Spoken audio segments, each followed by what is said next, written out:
Bonjour à tous, bienvenue au club. Aujourd'hui, on va discuter vaginoplastie et tout particulièrement la technique dite d'inversement de peau pénienne. La vaginoplastie, c'est une chirurgie qui dure en moyenne entre 3 et 4 heures qui consiste à créer une cavité. Cette dernière, elle va être en arrière de la prostate et en avant du rectum. On va compléter le geste avec la réalisation d'une orchidectomie, c'est-à-dire l'ablation des testicules, ce qui va simplifier le traitement hormonal. On va raccourcir le canal urinaire qui s'appelle l'urètre et au départ le jet urinaire il est un peu évasé en pomme d'arrosoir et il se resserre avec le temps. Et puis on vient créer un organe sensible, le clitoris, à partir d'une portion du gland actuel. Et c'est ce qui met le plus de temps à cicatriser. Mais ce qu'il faut retenir, c'est qu'il y a plus de 80% de nos patientes qui obtiennent l'orgasme en post-opératoire. Il faut bien comprendre que sur le plan esthétique, il y a autant de vaginoplastie qu'à de patientes. Parce qu'en fonction de votre âge, votre corpulence, vos organes génitaux actuels, votre capacité de cicatrisation, la souplesse de votre peau et j'en passe, les résultats esthétiques sont forcément différents. Avec la technique utilisée, il y a toujours les grandes lèvres, le capuchon clitoridien, le clitoris, le mailles urinaire et l'entrée du vagin.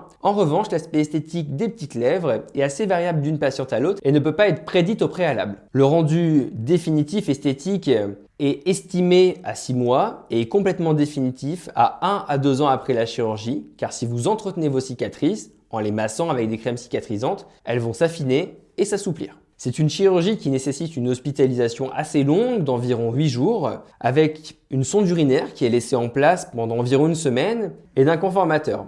C'est une sorte de gros gode qui est placé à l'intérieur de la cavité qu'on vient de créer et qui vient plaquer la greffe sur les tissus avoisinants pour qu'elle prenne.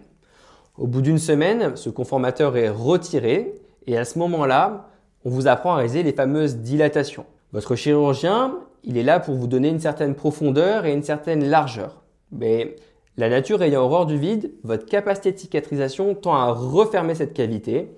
Le but des dilatations n'est donc pas de gagner en taille, mais surtout de ne pas en perdre. On reviendra sur ce sujet en détail dans une autre vidéo. La vaginoplastie comporte des risques chirurgicaux. Le premier est la fistule, dite recto-vaginale. Fistule, ça veut dire passage entre deux éléments qui ne doivent pas communiquer. Et dans notre cas, ça se matérialiserait par un passage de gaz ou de gaz et de sel par le vagin qui vient d'être créé. Afin de pouvoir réparer cette fistule, on est souvent obligé de faire une colostomie, c'est-à-dire une poche au niveau du ventre où les selles se déversent pour qu'elles ne passent plus par l'anus. C'est quelque chose de transitoire, mais très impactant et physiquement et psychologiquement. En plus de ça, les dilatations ne peuvent plus être réalisées, sinon la fistule serait agrandie et la cavité vaginale peut en être réduite, voire perdue.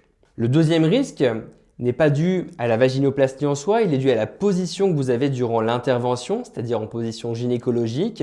Dans de très rares cas, on peut développer ce qu'on appelle un syndrome d'éloge, c'est-à-dire un problème de compression au niveau des jambes qui donne un trouble de sensibilité au niveau des pieds. C'est rarissime, mais cela existe. Dans les choses beaucoup plus fréquentes, en premier lieu, le saignement. La vaginoplastie, ça peut saigner. Qu'on vous passe du fer, qu'on vous transfuse du sang, qu'on vous reprenne au bloc opératoire, ce sont des choses qui peuvent paraître inquiétantes, mais c'est un risque qui est géré et il y a assez peu d'impact sur le futur de votre vaginoplastie. Et ensuite, comme dans toutes les chirurgies de reconstruction, une attention toute particulière à la cicatrisation. Pour avoir une bonne cicatrisation, certains éléments doivent être respectés. L'arrêt du tabac le plus en amont possible, sans reprise après l'intervention, et avoir une alimentation équilibrée qui contient des protéines car ces dernières sont nécessaires à la cicatrisation. En fonction des soucis de cicatrisation, bien entendu, certains soins sont à apporter et on s'adapte à la situation de chacune. Je reviendrai prochainement en vidéo pour vous expliquer les détails de l'hospitalisation lors d'une vaginoplastie.